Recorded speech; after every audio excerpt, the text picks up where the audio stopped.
Welcome back to another episode of D3 Glory Days. Sitting down today with Abby Shoemaker, who's fresh off an OTQ, a course record, a personal best at the Napa Valley Marathon that went down just a few weeks ago. Abby, thanks for joining us. Thank you for having me. So, what have you been up to since running that OTQ time? A lot of things, mostly non-running related. I went backpacking twice. I tried to go skiing, but then my flight got canceled. That was devastating. A lot of hanging out with my friends, just having a good time, and then some running too. Do you take like a hard break from running after marathons, or do you kind of just run what you feel, or how does that work for you? I normally take like a week off, like just doing nothing, and then after that, I ramp back in relatively quickly. I kind of enjoy just doing a decent amount of mileage, and then I also don't really mind a workout if I have like a friend with me. So I just kind of pop in and do it willy nilly until I actually have to focus. I want to hear about the Napa Valley Marathon. Disclosure, Noah may or may not be working for the company that puts it on, so make sure you speak highly of the marathon. This whole episode is an ad for Napa, It's just Napa Noah's Valley. job. Yeah. But as someone who's only run 2 marathons at 2 different courses, curious just the overall vibe of Napa and how awesome is the scenery. It seems like it's just a breathtaking course. No ad, by the way, not an ad. No ad, no ad.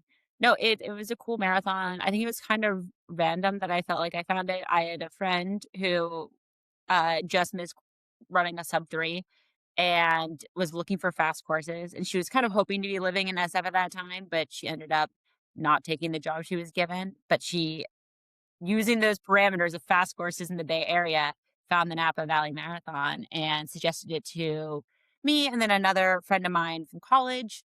And yeah, we just like showed up for a weekend. And it was obviously a great experience. Definitely the smallest marathon I ever done, which was a really cool experience. I feel like I'd done Napa, which is relatively small, and then also like the New York City Marathon I did 3 months before, which is pretty large. So it's fun to see the contrast there and have the smaller race experience, which is so much less stress, which is really nice. Yeah, I mean, New York City, the biggest marathon in the world, you just narrowly missed the OTQ in New York City. Talk us through that experience of getting really close in New York and then kind of how you thought about the next few months, because that's a pretty short time frame to run another marathon for most people. And so kind of talk about, I assumed you wanted to roll fitness into something else and just get this done.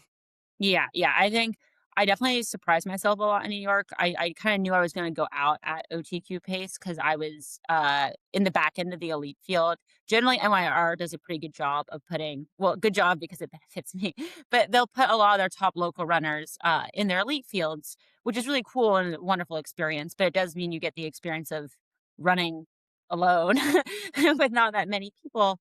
Um, and as a result, I knew there was like one other woman who'd be around me, which is Felicia Pasadena, who's had an amazing run recently. But I also knew she was faster than me. So my whole plan was to go out with her and then just like die and then hope I didn't die too much. And then I ended up just dying way less than I thought would. And that was super cool because I thought I was going to run like a 2:40 and then I ended up running way better than I thought, which was nice because I wasn't that disappointed because I don't really think OTQing was a goal for me in the race. But it left me immediately being like, oh, I did this at New York. I should find a race as soon as possible that I can do a full training cycle for. Which is another great thing about Napa is that it's one of the earliest US races. So I just signed up almost immediately. So many great things about Napa, guys, I right? know. Am I right? Yeah. I'm helping you sell it. Don't worry. Am I right? Yeah. Not an ad. Curious, like from a training perspective, we kind of mentioned is a little bit close together in terms of 237, then you get an OTQ. What did your training look like? Did you change much from your New York build, or like how did you adjust knowing that you were going to be running kind of a few months after? I don't really think I changed much at all. I think I tend to get relatively burnt out, or I have in the past in marathon builds. It's just like I think certain things like doing a long run with hard marathon pace in it, I find to be hard and not pleasant. And I try to minimize the amount I do that in a build as much as possible. So I only try to keep my builds less than 10 weeks anyways. So this ended up being pretty perfect. I had plans to, like, push my mileage up a little bit from New York, but the weather was really hard here in the winter, so No, it's I ended awful. up probably training actually a little bit less than I did for New York for the Napa. But I just think I had just more fitness. It was just, like, the miles accumulated over the last year and a half really was what helped push me to the next 45 seconds plus some that I needed. Another kind of interesting dynamic is that, going to New York, it's a huge race. I assume you weren't under the illusion that you were going to be competing for the win in New York, but you then, pivot to a race like Napa where you are, a solid contender to win that race, which is like a pretty rare position for a runner to be in where you're competing for a win. So just mentally, what was that like to be in Napa and at the front of the race? Um, I think it was something that I kind of knew would happen, so I wasn't really surprised, and there was another woman around me for I think the first, like, 16 or 17 miles. Yeah. But, uh, it was cool. It's cool to be at the front of the race. I've never had that experience. I think I won my first race as an adult, like, a couple months before in, like, a 5K. So, this was, like, a vastly different experience. There was, like, a biker next to me, and in Napa, you're finishing the marathon, uh, and at some point, you start passing the people who are doing the half marathon, and I Mhm. thought that was a really cool experience because the biker that was with me was, like, essentially calling out the course because people were taking up the entire course, and she was like, "Oh, like, make a little space. We have, like, a marathoner coming through, like, top female." And I thought that, the people who were also racing the half were just, like, an incredible support crew, Yeah. and that was really cool having, like, a lot of people just cheer me on. That was a really wonderful experience, Curious about your mindset. You dropped a lot of yeah. time very quickly. So how did you handle dropping a lot of time very quickly? Yeah. Uh, I would say, I think in some ways I handle it a bit because I don't really like running marathon pace probably because I often run it a little too fast. Mhm. So in some ways, like I was very used to running like a 6 minute pace. I think before Boston, my PR was like a 2:53 or something from like 2022 or something like that. And I remember in my build up for Boston, I did some marathon pace work that would be like 10 miles at pretty close to 6 minute pace. So I think at that point, when even though it didn't really feel exactly like marathon pace, I think that was the point where I started being like, oh, like this is starting to feel like an attainable goal. And then I think post Boston, hmm, I would say I've been gaining confidence mainly through racing. I think like in the period between Boston and New York, I routinely surprised myself at almost every race I did. And I think in some ways, when you've been running a long time, you go through periods where you race poorly or like you know your level, you race to your level. And I think it's pretty rare that you race and you consistently beat what you think you can do. And so I think in that way, I just like kept building confidence because I would just go out and race and then surprise myself. And it felt like a little bit like anything was kind of possible for a period, which unfortunately we're now out of that period. I think um, I'll need to build confidence in other ways. Another really interesting part of your story, and Sarah Lorge Butler wrote a nice article for Runner's World about this, but you're from a running family. Your mom qualified for the 2020 trials in 2019 while you would have been at University of Chicago. Mhm. So I guess let's start there. And just what was it like, being a collegiate athlete and also being aware of the success your mom was having at a high level? Yeah, I very much, I feel these are, like, 2 separate questions. Yeah, take them however uh, you want. yeah, yeah. In many ways, I think my mom, like, kinda helped me or was an important part of me becoming a college athlete. I think my PR in the 2 mile, like, from that I ran, like, once in high school was maybe, like, an 11:40 or something. So it was one of those things where it was not clear at all that I would run in college, and, it was my mother who was a little bit like, "Oh, this will be, like, a really cool experience." She was on a collegiate team, although very randomly, it was in sailing, not not in Oh. running. She didn't start running until her really competitively until her late 30s. Hmm.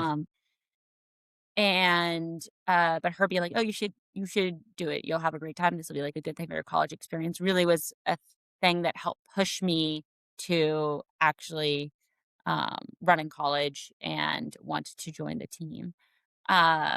So that was really cool. It was funny because I think in high school and college for a while, my mom was, I think when she was starting to run her really fast times. And it was kind of crazy because it meant that I had a very good sense of how fast she was going because I was actively running the same pace she was for like a tenth of the distance or something. Yeah.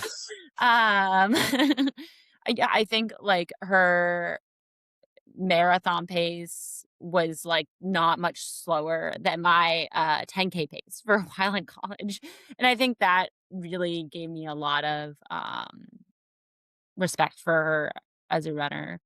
In terms of, like, obviously, I, like, love her deeply as her child, and I think she's Sure. amazing because she's my mom, but, like, doing the same activity at the same time, both competing and seeing, like, how good she is and seeing how important to people that she is that good, was a really cool and very inspirational throughout my high school and college years. But yeah, I'm glad that she pushed me to join the team in college. That definitely was, like, a very important stepping stone in my life. Thanks, mom. Thanks, mom. Love you. Have you gone any races with her when you both are in the same marathon? Like, have you run a marathon together? Maybe not like side by side, but at the same time? We have, uh we've never run a marathon together. We've run a lot of other distances Yeah. together. We ran most recently the Houston Half Marathon. We ran together, and the Houston Half Marathon in 2024, we ran together, and she set an American record in the 20K, I wanna say, en route to the finish, and also beat me by a decent amount. So, uh, no, we've raced a decent amount, and she'll race me. I think right now, like, I have the upper hand, but as of, like, 2 years ago, it was, like, definitely still neck and neck. Is it ever, like, a little too competitive between you 2? I don't think so. I think we're both pretty competitive people, but I think we're Yeah. both, like, comfortable with our level of competitiveness, I would say. Yeah. So looking at your Tifers at Chicago, you're part of the COVID cancellation where it just abruptly stops in the winter of 2020. How much of losing your seasons kind of played into you continuing running, going after the marathon? Like, did you feel like it was taken away from you in that point and you wanted to continue? Like, how did losing those seasons affect like who you are as a runner? Yeah, I think in hindsight, it was actually probably pretty important, to me competing, uh, after college. I definitely the moment that COVID canceled all sports in school, I was, like, with the team at nationals, and, uh it was very interesting because it was very much like you're all here. It was like I was super proud to have qualified for my first, like, track nationals, and then it was just all over. And there's just no way that that didn't push me to continue to run more afterwards. But I also think a big thing that accelerated my running as an adult was, school and COVID kinda sucks, like, you're just doing it remotely. Luckily, I had a house in Chicago that I lived with a lot of friends, so after I went home for a little bit, I was living in Chicago with all my friends, which definitely made it feel a little bit more, um, like a communal experience compared to just being, like, alone and very sad in my childhood bedroom. But I ended up graduating a lot earlier than I thought I would just because I wasn't really getting much out of classes, and I moved out to New York in 2021 January, and started my job early. And during that period, I still really wanted to be COVID safe, which makes sense. And New York was still super shut down. So pretty much the only way for me to meet people was through running. It was like it's a very, like, you run outside with people, COVID safe. And I joined a running You do group kind of the through you that. put the little, Yeah, scarf you would over wear, you. like, Yeah, the yeah. buff on your Yeah, face. yeah, There were, like, a whole period where races, there was, like, either, like, masks for a while, and then there was a weird interim period where if you did, like, NYC runs, they'd, like, line you up at the start 6 feet apart, and then they just say, Yeah. "Go," and then you immediately just have a normal race. Yeah. That one I found really funny. Yeah, yeah. But, yeah, and all of a sudden, I was just immediately back into running, and that was super cool. That's how I made a lot of friends in New York. I'm curious about how you've made running fit in your life. You know, in college, you were math and econ double major? Yeah. Yeah, with a data science emphasis. I don't What were we doing in college, Noah? Man, Stu, we were doing nothing. We yeah, were we're doing doing nada. nothing. So anyway, I imagine that is a fairly demanding major, at least, or double major, as it would be for a normal person. You then transition to what I assume is a fairly demanding job. How have you, maintained this emphasis on running and fit it into your everyday life, both in college and now post college? Yeah. In college, it's relatively easy because I think I handled homework relatively well. Uh, I kind of had the informal rule that around 10, I would just like stop and I go home and sleep, which is honestly getting enough sleep is a pretty huge factor in your running, which is funny because I sleep way less now than I did in college. In college, I go home at 10, go to bed, have a full night of sleep, and now life is much busier as an as a grown adult. But you're just on a team, you're just surrounded by a lot of people who care both about school and about running, and that just really helps create, honestly, in my opinion, a good balance of what I want. And the U Chicago running team had a wonderful culture. I'm still very close with most of my college friends. I still see them all the time.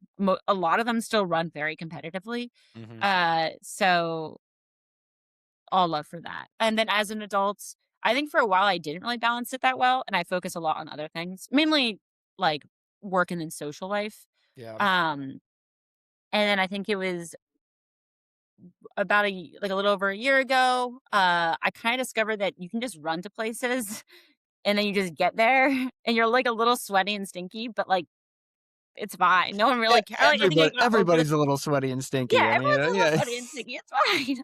In the And big I think city, yeah. honestly that discovery really allowed me to fit running in so many different ways. Like I just run to work or like I'll run home from a concert or like I'll just like run after a dinner and drinks with friends. Like if it's not too late. And it's like New York is it's a very safe city. I feel very safe running in the dark here just because there's so many people around. So I like if I have to do a run at like 8:30 and I'm like, it's fine. And I think that kind of unlocked a whole extra hour for for working out, which actually has been a huge help to my running. Are you packing running shoes? Or are you wearing running shoes when you go out? Um, I have a so I used to have to figure out the shoes 'cause I used to have, like, a small running vest, which is pretty hard to fit shoes on. It's okay to fit, like, sandals, though, because you can, like, strap them to the back. Mm. But I recently did a pretty intense winter hike. I did the Semi-Pemi in New Hampshire with a friend in the winter. So I needed a bigger backpack, and I got this, like, 22-liter backpack that has, like, 2 straps here, and now I run with that all the time because you can fit, like, a full thing of shoes, you can fit, like, a whole thing of clothes, you can fit, like, a winter puffer if you really pack it down.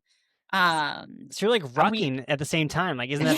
Yeah. it's like a big bag that I run with at this point. I Very think trendy, before yeah. our, like, holiday party at work, I, like, ran both to our office for the holiday party, and then I did a little run to my friend's house to, like, get made up and all that, and I had, like, my full dress in there, and I couldn't figure out which heels I wanted to wear, so I packed 3 pairs of heels, and I showed up, and I'm like, "Oh, I ran with all these to work today." I'm just picturing you getting like 150 miles a week, but it's like 3 miles like sporadically throughout the day. So like you run 20 miles in a day, but it's like 6 different runs. It's not quite that, but there's a lot of, like, 4.5 Yeah, to 5.5 mile runs where I, like, add on a little bit on my way to work. that's awesome. So New York is known to have a very, like, vibrant running community, obviously. Are you involved with groups in New York? Do you have people that you train with routinely, or do you just kind of hop around? Yeah, I joined the Dashing Whippets pretty early on in, moving to the city. A woman who was actually, my captain when I was a freshman in college, Kaya Kurtenbach, was at that time on the Dashing Whippets, and she was one of the few people I knew when I moved out because most people were still in college because I left early. And I just joined them immediately, and I've stuck around with them since. There's a very good group of women who kind of formed, like, through that club, but then grew to just be a group of women who are all had, like, pretty competitive marathon goals, and then we all just became friends, and that's been a large part of my running community in New York has been, like, that group, which has been super cool. But the competitive scene in New York is, incredible. Like, there's several very good teams that have, like, a lot of really good runners, and I've really enjoyed on my team. Uh we'll have workouts with some of the women who are around my speed, and that's always like a wonderful experience to be able to run with them. So I do most of my running alone, but I do appreciate when I Yeah. have those chances to run with people. Forgive my New York running scene ignorance, but do you guys have a coach? Because I know like your Central Park Track Club has a coach. Like, are you guys coached by Yeah. anyone, or do you have a separate one? I don't have a coach, I would say. So, uh, most of these teams are like our team is pretty massive. So most of the teams, like Central Park they have several coaches. Most of their top women are coached by Devin. And it's like Brooklyn Track Club has several coaches, but I think most of their top people are coached by Brendan. I don't know. But for the Whippets, we there's two people who kind of run the team, like John Ferry and Stephen Cox, who provide a ton of support. But and they both write some sorts of training plans, but they're very much geared towards the fact that we have like an 1,000-person team. But Yeah. and so it's like a more like one size fits all type thing. I generally just like do whatever training speaks to me at the moment. I will sometimes like jump into workouts with the team, in which case I'm like doing the like training plan that they offer for everyone. But for the most part, if I'm running alone, I'm just doing my own schedule, own mileage. How did you kind of adapt to that self-guided training approach? I know some people, really struggle with the absence of the structure after college and the idea of writing your own workouts and getting out there when you can and your schedule is pretty daunting, but it seems like it really works for you. Yeah. I mean, I think it's because like I think at this point in my life I could have structure and have a coach, but I think for a while the level of priority I had with running compared to I think the level of competitiveness I had with it, uh, like there was a disconnect, I would say. And I think a coach would not have fit in well. Like I think realistically, even before New York, the things I plan on doing as workouts, I skip probably like a third of them. I'm a big like workout maybe once a week type person. And it's like partially just like what I have time for. Like I tend to not get enough sleep because I do tend to do like social things every single night. And like if I don't get enough sleep, I don't want to be doing a hard workout. Like that's not going to be productive to me. Um, or like if I am like yeah out late, I might be doing some like I might be pushing a day at least. I'm often gone on the weekends. In that case, I'll be doing my long run at a random time. So I think the lack of structure has been net good because it allows like the level of flexibility I want. I'm just Or pick. it has been in the past, I'd say. I think I'm in a bit more of a settled state of my life now. So I just maybe I'm can't. more trainable. I can't get the out of my head of you just like running everywhere. So like having a coach, be like, what are you doing? Like, why Yeah. do you run at 12 a.m.? I don't know if I've ever run at 12 AM. I did finish a run once relatively recently from a concert that finished at, like, 12 exactly. Like, I think I was, like, like, probably, like, a quarter mile from my apartment, and I, like, looked at my watch, saw I had hit midnight, and I was like, "What am I doing?" And I just stopped and, like, went and walked the rest of the Well, I was gonna ask, I lived in Chicago briefly after I graduated, and I would run like, I'd run home from the bars and stuff or whatever, Yeah. and sometimes, I'd start running at, like, 11:30 or 11:45 and then finish, at 12:15 or whatever, and it was Yeah. always hard to know what day to assign that mileage to, and so I was gonna ask you if you ever ran into that that No, I have issue. never run into that. I think I've the only times I've run, like, in that weird period have been, like races, like racing type things, like relay racing type things or midnight racing type things, but never hard stop at midnight as of now.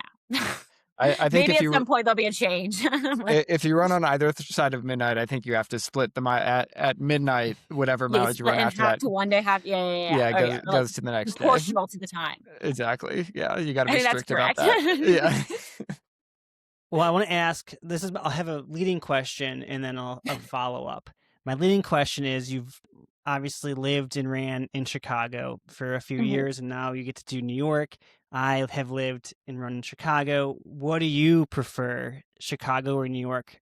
I guess in terms of like routes to run. Routes, for sure, Chicago. Yes. Yeah. Yeah, take that in New I mean, York. I will say, I don't know where you guys lived in Chicago, but I was the like, the South Side has a ton of phenomenal running routes that I feel like are untapped by most Chicago runners. But the lakefront's just beautiful. oh, yeah. The lakefront's beautiful, and the lake is swimmable, which is like the huge next step up. In college, we would jump in the lake all the time. You could in the summer we would like run and like swim at the point or something like that. In New York, you can't do that. It feels like almost like the forbidden fruit. Like you go for a run by this like beautiful blue river and it's gorgeous and you're so hot and sweaty and there's just no ending in a nice pool of water. But yeah, love the lakefront. There's some really cool stuff if you start heading down south to Indiana. There's this like abandoned beach called Rainbow Beach that I love. There's some like pretty like gorgeous neighborhoods, which unfortunately I mean it's Chicago, so unfortunately a lot of them have been like a little bit dilapidated or Mhm. like abandoned, but they have some like beautiful architecture as you go south. And like that's just so cool to run with through. Yeah. And the lakefront is just like well maintained Oh, in it's a way that awesome. I feel Like, in the yeah, they winter, like it's always yeah, clear. it's always clear. It's Yep. crazy. It's the best. Oh, I miss it yeah, so no, much. it wasn't until I moved to New York and the West Side Highway will be, like, unrunnable for, like, a small snow for, like, a couple of days, and it'll be, like, nice and icy, and you're like, "What were they doing in Chicago that we can't do here?" Yeah. All right, this was brought to you by the Chicago Tourism Board, and Yeah. now We're gonna now run back the Napa Marathon and then go to Chicago. and now back to the show here. So you hit the OTQ early in the cycle, right? So Yeah. now you have a kind of a weight off your shoulders. How does that change how you'll approach races coming up? Because you don't have to focus on the OTQ anymore. You can kind of do whatever you want until 2028. Yeah, I mean, I think short term, it didn't change that much. I knew I did find training throughout the winter to be relatively difficult just because it's pretty mentally difficult to get yourself up to training when you've been training consistently for a long time because I had only a short break in between New York and starting for Napa.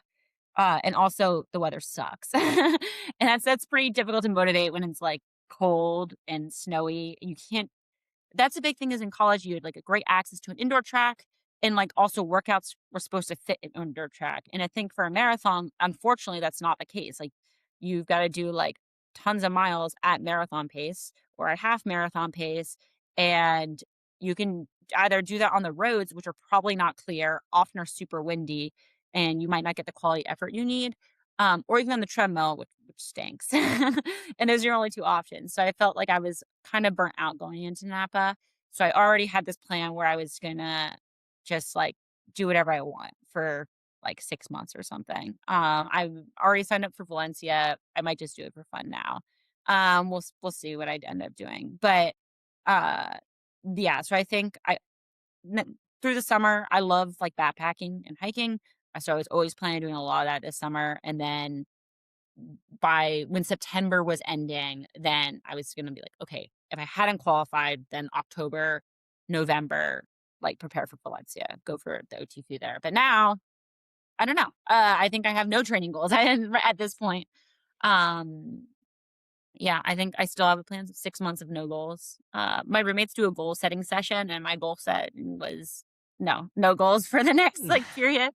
And then after that, I think I'll see where my fitness lies, and then if I feel like I wanna go for some fast times, be cool to run sub 16 in the 5K, I think is the one I like, is a hard one that I'd like to do at some point, but other than that You're still relatively, like, young into your marathon career in terms of if I'm putting your graduation date to where it is now, AKA you're not in your 30s yet, like Noah and I no, are. not in my 30s, yeah. So, you still have plenty of marathon legs left. Does that get you excited to, like, not only can you do 2028 trials, but, like, eyes on 2032 if you don't get too burnt out by it? Or, like, how are you viewing, like, the long term of, like, your running now that you have, like, an OTQ? Maybe not, like, time goals, but, like, your longevity in the sport, Yeah, given your I mom's history, I guess, too. yeah, I definitely have, a sense of I think very recently I've started being like, "Okay, this is I know that I wanna probably stick around through running through the 2032 cycle for sure. I will say, luckily, there's one thing that's true in my family. It seems like we tend to get better with age. So, and my mom last PR, like her most recent like big PRs that were set were like maybe when she was like 49 or something. She was still setting Yeah, like that's awesome. pretty major PRs. So You're I like, I gotta feel keep doing confident. this, so I'm 49. No, I maybe. I mean, I also, like, was not that very good as a high school runner and was, like, a fine college runner and was, like, okay for my first couple years in New York, and then have since, like, gotten a good amount better, and I think I'm like, "Oh, the trajectory's there." Like, maybe I'll, like, be able to be running competitively in my, mid-30s. But I feel like I try not to think too far ahead about that. I think there's, like, other goals I really wanna do right after the trials. Like, I really might wanna hike one of the longer trails, like the PCT or something is something I'm considering. Like, a lot of, I think the biggest things I'm focusing on, honestly, are how I can fit the non-running things I want to do around the running things I also want to do, I would say. Um, but yeah, no, I'm excited to be running for many years. We'll see how my body holds up, and we'll see if I like keep on enjoying it. Those are the big things, I think.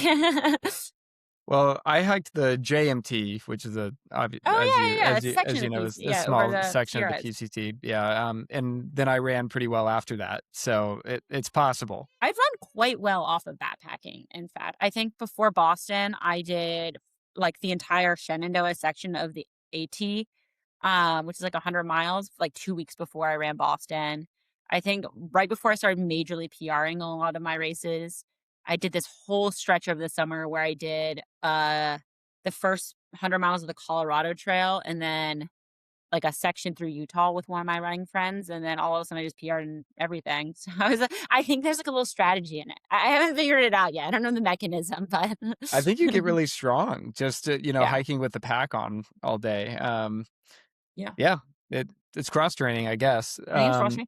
I also think I eat healthier because I eat like junk food at my office because I have one of those offices that's like all abundant in snacks. And Oh, then that's when the I'm like dream. on the trail, I'm eating my oats, I'm Yeah. eating my peanut butter. I've got like full meals that are like 3 square, what is it, 3 square meals a day. Yeah.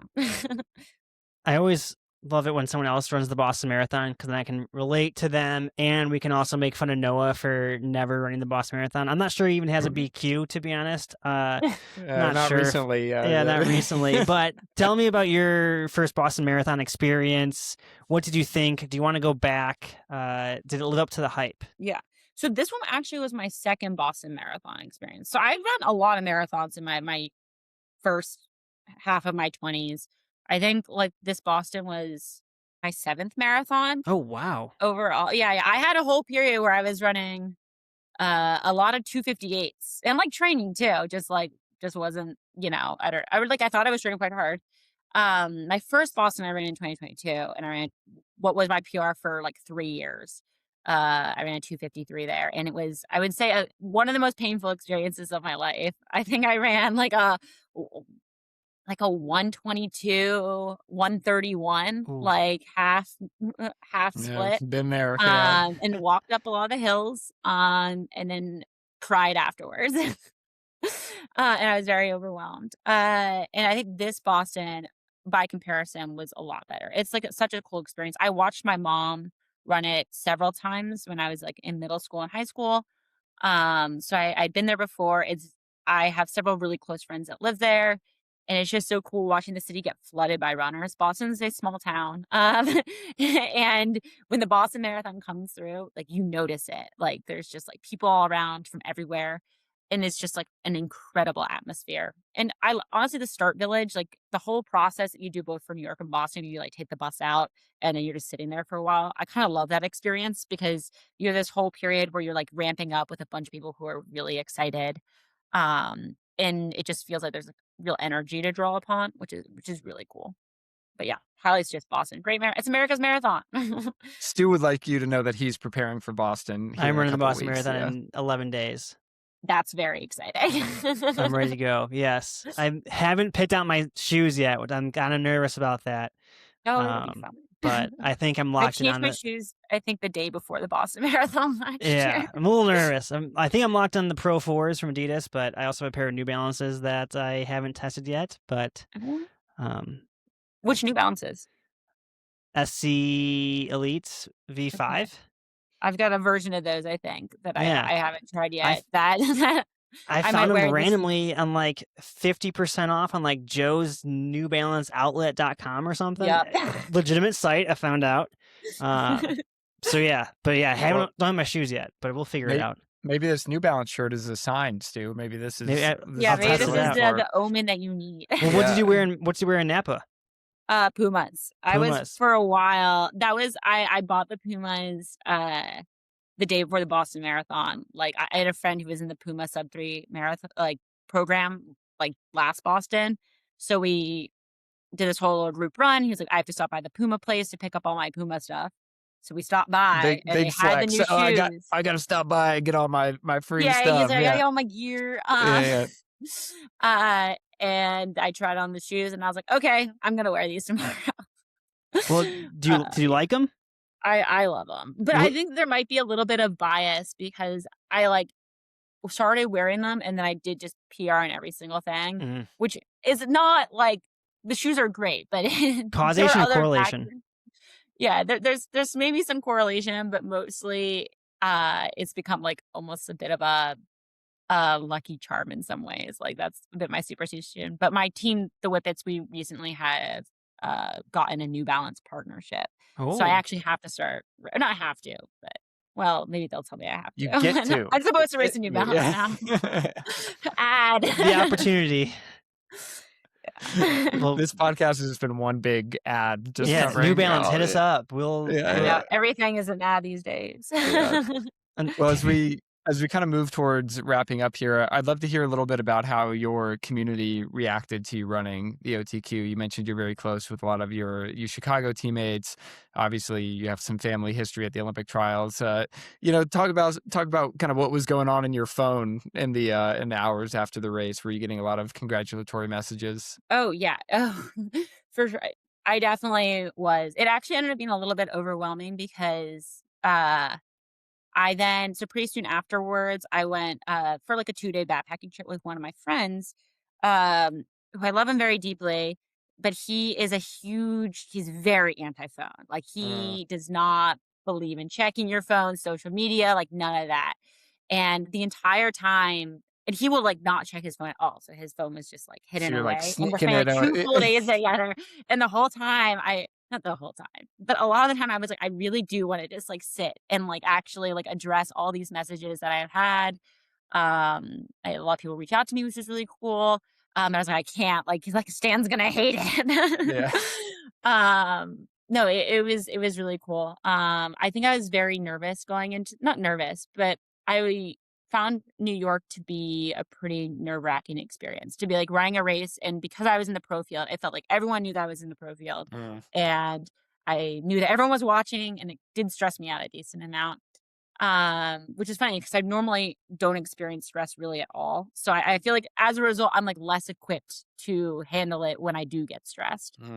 And so for this, I try to minimize it as much as possible. My parents did not fly out. I literally had my 2 friends who were racing it, and then my only friend in San Francisco, this man named Stan, who were there at the marathon. And my roommates, I like didn't even tell them that I was going away to run a marathon. I just like disappeared. I was like, I'm going to California. Yeah. And so then it was pretty cool. It was cool to have a lot of people be like, oh, I didn't even realize that you were like going for this, or I had forgotten that you had wanted to go for this, and just be like completely surprised in a very cool way. And I really like that. No, it was a great experience. I like had to call each of my family members separately at that afterwards, because they're like all in different places doing different things, and it was like a very sweet like 30 minutes where I felt like I just like, called each of them and like had a great conversation with both my sisters and then both my parents, and it was just like very full of love. hearing that your journey started at 2:58 and you hit that time multiple times, what can you say about yourself of not, throwing the towel or, not going for it and actually putting the effort to go after this OTQ? Like, what can you say what can you say about what you've learned throughout this process? Oh, interesting. I would say I'm not really sure how much. I think realistically, like, it wasn't like I was running, like, all these, like, 250 something. I think the marathon I ran before this most recent Boston, I ran a 3:02 or something, and but I think I wasn't getting demoralized in any way because I was still having fun doing it. I was still running with my friends. I found it enjoyable to travel places and run. I was still running pretty fast, and I felt fit when I was running, and I found a lot of enjoyment in that. And so I think finding enjoyment in the process, and then excitement when the process leads to results. And actually, uh, in some ways, not setting goals that aren't too high or means that when you like surprise yourself, you feel like genuine joy. You're like, I did not know I could do this. Or I thought I could do this in my wildest dreams, and then I did it. And those are both two incredible emotions that really keep you going for a while. But yeah, I think just focusing on like the process and then just being genuinely happy, because you don't put too much pressure on yourself when you achieve the things that you might wanna achieve, might not even known that you wanted to achieve, has been definitely a big key. Well, Abby, thank you so much for taking some time to talk through your running journey with us. Congratulations on winning the Kaiser Permanente Napa Valley Marathon. Really appreciate you sitting down with us, and we're looking forward to following whatever you do next. Yeah, awesome. Thank you so much for having me. Yeah, this is a lovely time.